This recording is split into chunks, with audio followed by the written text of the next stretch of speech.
transmit in a maybe creative way, or not creative, effective, but not scaring, or maybe also scaring. That I think is something that we can discuss. And also he wrote a book, a novel on on this topic that is really effective, and is also a promoter of this theatrical performance and reading that we have already seen, the Adele's Daisy. While in a remote mode, we have another friend, Sergio Castellari, that is also a climatologist, and in particular is expert on the adaptation measure. Okay, he was the expert at the European Environmental Agency for the adaptation. So we will talk with him about what we are going to do to adapt our society, our systems, our territories to really be prepared, or to try to not to reduce the negative effect of climate change. And now he's connected from New York, so he just woke up in the middle of the night to stay with us. So he's a bit maybe sleepy. So yeah, thank you.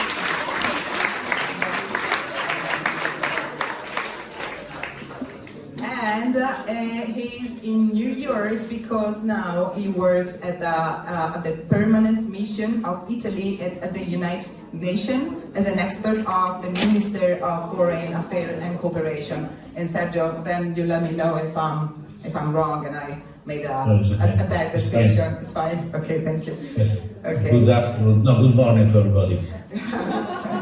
Thank you. It's a bit difficult to. Ciao Sergio. Good morning. Okay, these are our experts, and let's start. And I think the first question is related to the performance we have already seen, no? Because we just started it without any introduction. So I don't know if you got the point of the performance, or maybe it was a bit out of the blue. So let's. My first question would be, how did you imagine it? Thank you, Eva. And first of all, let me say one word, because I was really excited to see yesterday and the day before of your performances. They were really great, and I thank you very much for the emotion that I had in looking into your performance. That was really very fantastic, and I thank you again for that. And that is just in the line of the question that you made me, because and probably we will speak also about the communication and concerning this point. The idea to make this speech, this reading, came, Sergio, more than 10 years ago, together, me and Sergio, walked in Bologna city. And the idea that we had, that the methods, the methodology in which we tried to convince people of the relevance of the climate change problem, using only the way of the science, made using equation and graphs, mathematics, maps, and so on. It's not enough, probably, to arrive to the people in order that the people can understand what is the really problem that you have mentioned in those days. So we thought that it was time to start something new. And so we met some persons. That Marco Vignodelli is the author of the reading, sorry. And we started the first time that we presented it was in 2013 in Bologna, and then we had other different version in these years, and the version changed in time, but the idea essentially is the same through these periods, to use the emotion, to arrive to the people using the emotion, and starting from that, to probably people can be more interested also in develop his competence, for example, also from a scientific viewpoint. So it is a sort of an indirect way that we want to arrive using art, using music, with using essentially person in a theater representation, and then maybe that some of the people inside this, not this room, because you are already aware of the problem, but you have to consider that the majority of persons do not know exactly what is climate change and what produce climate change in terms of impacts and in terms of the need that we have for adapt and for mitigate the climate.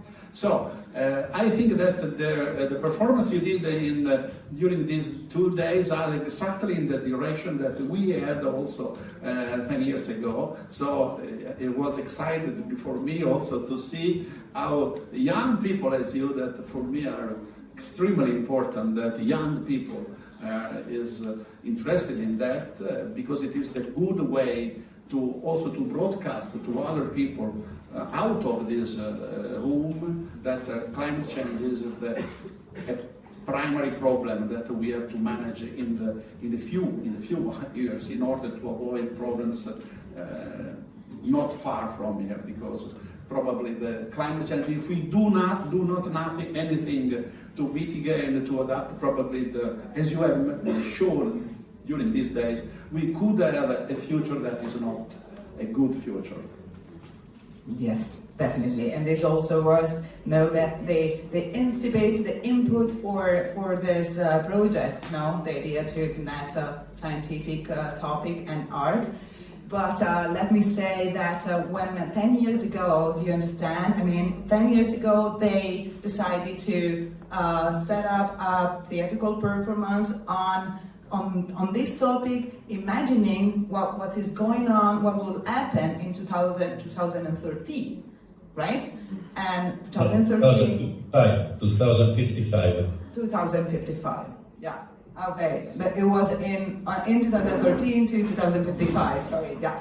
And, so 10 years has passed, no? And so my question will be, and so what? What happened until so far, no? From 10 years ago, you have seen some differences, and Sergio, this is more for you. What politics is doing at global level to face climate change? I mean, are we making really in the field some practical actions, or can you explain us a bit more? No, I think it's interesting to know what we are doing at political level. Okay, it's a very big question. I mean, we had the scientific community sent a lot of alarming signals in the last year. We just had the 3 volumes of the IPCC, the report of the Intergovernmental Panel on Climate Change of the United Nations. Sorry, that they've been published the last 6 months, and they're very clear. So we have a very strong deceleration and fast anthropogenic climate change. So we have impacts which are becoming larger, especially in some very fragile part of our climate system, the Arctic and the Antarctic. So we have to understand that we've been living for like 10,000 years. Our civilization created agriculture around 6,000-7,000 years ago, and all this was possible because the temperature was more or less, the global air temperature was more or less stable, plus or minus 1 degree. And so all the civilization in China, in India, Mesopotamia, they developed during that time. And now, because of the emission of greenhouse gases and land use, so deforestation, destroying the forest, and so carbon sinks, we are modifying very fast in just 150 years, which is a very, very, very short period. So doing that, we are basically perturbating this balance, which was more or less a natural balance of climate balance. And so we are modifying our environment. We are destroying the ecosystem service on which our civilization was built. Okay, so we are basically, it's like staying on the floor and we are destroying the floor. We're going to fall down. So and the politics, yeah, we had important climate meeting in the last year in the context of the United Nations Framework Convention, the UNFCCC, and I just recall the Glasgow. In November last year in Scotland, UK, we had this worldwide meeting where basically they made finally operational the Paris Agreement. The Paris Agreement is a very large agreement, treaty, a legal treaty on climate change, which give a pledge to all the countries which they enter in this agreement to reduce their emission and to try to save the biodiversity. So I think if we really accelerate our pledge, our activity and action in doing something for climate, maybe we leave to our grandchildren something nice and livable in our society. Otherwise, the society will change. The city will change, the agriculture will change, the forest will change, the rivers will change. We are going to live because mankind is very strong and adaptable, but we're going to live in a different society. Not us, not me, not you, Eva, not Carlo. I'm talking about our grandchildren, the people that they will be born in maybe in 10 years from now. And so if we want to try to leave them a society where they still can enjoy, I don't know, walking in the center of Sevilla, Siena, or Paris without having a heat wave of 55 degrees centigrades, I mean, we have to do something now. So there is something going on, but as you know, we have a war now in Ukraine, and all this also is slowing down all the process to work to try to implement this action through climate change. So we need, first of all, we need some peace in the world. We need to have less war around and to invest more money instead for the real problem, which are climate, environment, and this is basically, so we started to do something, but we need to do more. This is basically the bottom line.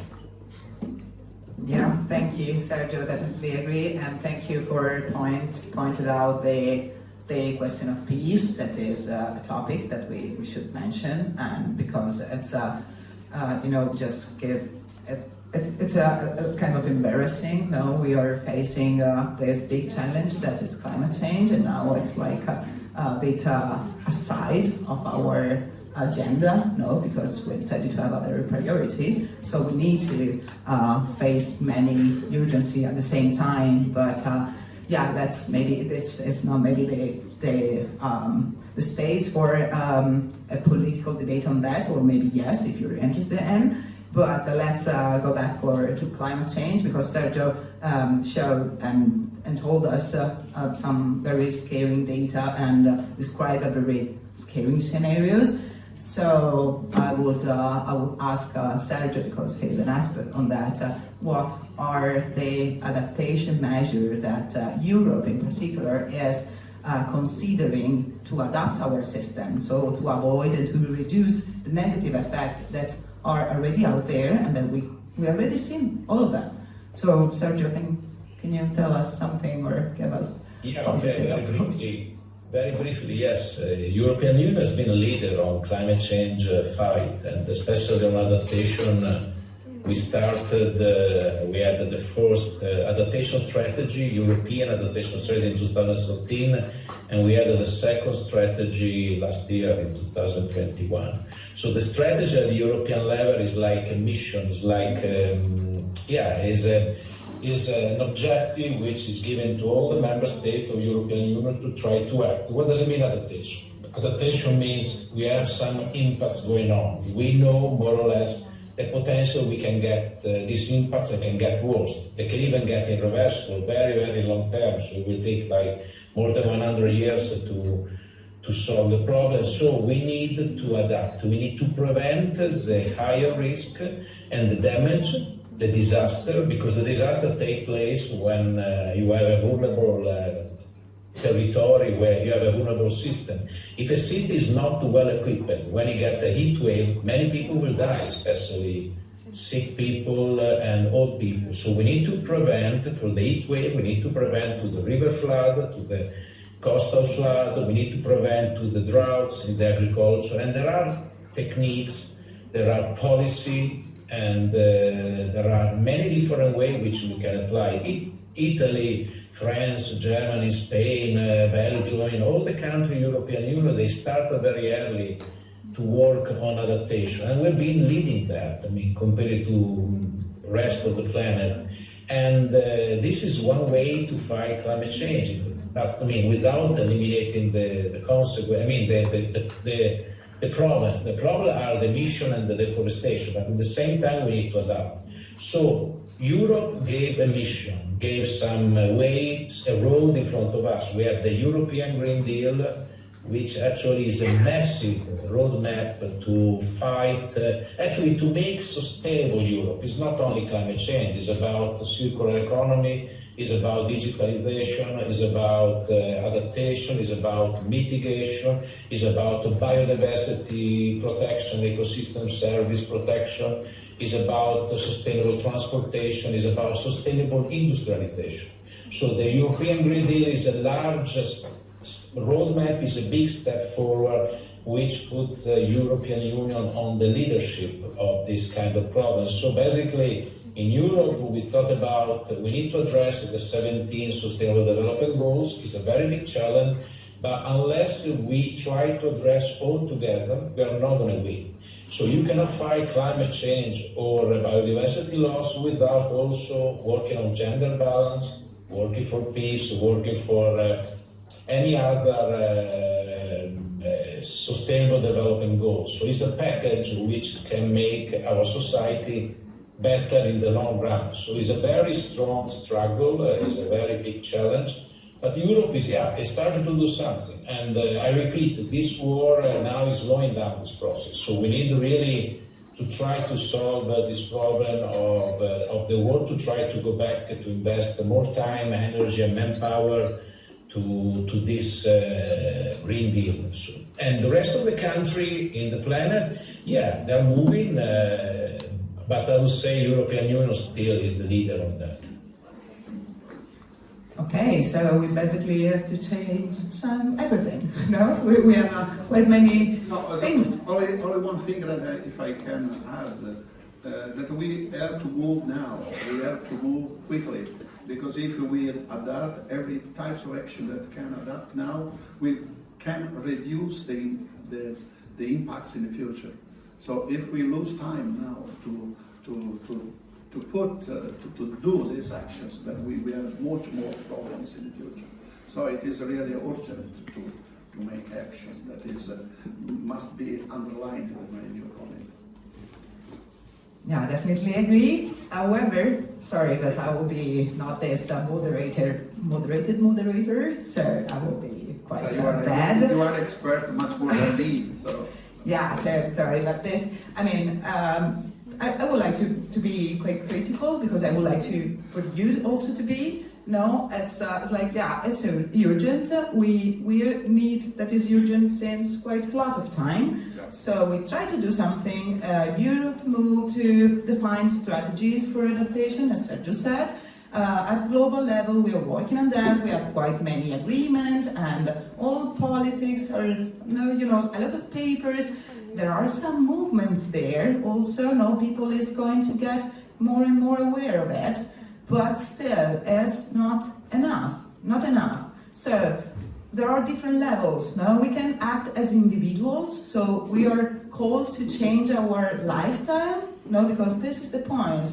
We need to change our lifestyle, but also we need to act as a community. We need to create movement, and some movements are already there. We mentioned the Friday for Future. No, so what can we do more? What can we be more effective? That's But first of all, we have to communicate well the problem. That is probably not enough we have done so far. So to arrive to the large people, that is what I told before, and we have to work more to capture the interest of the people, of the mass of the people, of the adult, not problem, because the young person are already aware of the problem. Maybe that it is the person of my age that must be, I say, stressed a little bit more, because they have their responsibility. The major responsibility is now in their hands, not in your hands. So that is the first point. So maybe that this interest for the mass can came just from the action of the young people. It is my feeling that the phenomena like Greta Thunberg and the what came after it is really very important for this viewpoint. So I see that there is a very good movement from the young people in this direction, and I hope that adults can react to what the young people say, and I hope that we'll be successful in. What is your idea about that, Sergio? You agree with that? No, I fully agree. I mean, first of all, let me just point out, I'm talking on personal basis, okay? So I'm not talking representing my country now, because since I work at the UN. Yes, I know. Yeah, so my personal opinion is that my generation, I was born in 1961, the CO2 concentration was around 315 ppm, so 315 parts per million. Now we are breathing here in New York and there in Brussels. You're breathing an air with around 418, 420 ppm. So think about, in my age, since I was born, the CO2 increased 30%. So it's a huge number. So for this reason, we really failed. My generation failed. The generation of my parents failed, because, I mean, we had already the knowledge, the scientific knowledge, to understand that perturbating the greenhouse gas effect, we were going to increase the temperature. We were going to perturbate this nice Holocene temperature equilibrium, which we had for 10,000, 11,000 years. So we had the knowledge, we didn't listen, we had lobbies of fossil fuels working to try to convince that it was good, and we developed all our society on fossil fuels. We have all the technology now. UN has been publishing many reports showing that working and making renewable energy is cheaper than producing electrical energy from fossil fuels. So we just need to build a smart grid, in Europe especially, or in other parts of the country. And with the smart grid, you can transfer the electricity from one part to another part, and we can try to solve the problem of intermittency, which is basically the big criticism that always been shown when we talk about renewable energy. But also, I mean, we have many technologies, so we just need to apply. And the young generation understood well that. Why? Because they're going to live in the future. We are building for them. And I think they're doing fine. Greta did an excellent job to try to catalyze all this interest of the young generation on this problem. We need more, even more. I think it would be very nice if in all the schools in the planet, they've been teaching about the big issue of climate change since the primary school, which is not actually always like this, and so I think this is a big step forward. We need to have more young generation active, going to the street, talking to the policymaker, especially the local policymaker. The local politicians are essential because they work on your territory. So try to interact with them, try to work with them, do some voluntary work, try to enter in an environmental group, try to be active. I mean, try to be active. It's your future and the future of your children. Yes, it is. Yeah, so, in other words, please, continue, be stronger, no? Try to move and act, no? Because you can maybe do the difference, but this, sorry, but I need to point that out, this is not, or should be not something from our generations that, you know, like saying, okay, this is up to you. That's not fair. That's not fair. That's not up to you. We need to stay with you. We need all of us, all the community, younger and and older. We need to work together. No, so I think this is important because sometimes, the older generation are still there and they decide for your own future, saying, yeah, but let's go to the square and let's make a movement that is nice, but on the other end we are not changing anything, no? So it should be not just up to you, but you can be the key to make a pressure on the adults, and then we really, I think that's my point of view, we really need to make a pact between generations. So our role should be to involve them even more, and in the table where we take decision No, so they should be part of the decisional environment, right? So we need to make this fact. So what Sergio was saying, to try to, like go to your local policymakers and to get to know each other and to be involved, to try to be involved. You maybe need to be active, yeah? But let's work together. This is a common fight, as the gender balance is a common fight. Let's fight all together for that, because we need diversity in terms of gender and in terms of ages, because we need a different political approach. No, we need to take decision in a different way. No, that's I think that's okay, my point. So it's if it's okay for you, I would like to open the discussion. Do you have something to say or a question for Sergio and Carlo, or just students, teacher, whatever? Wait.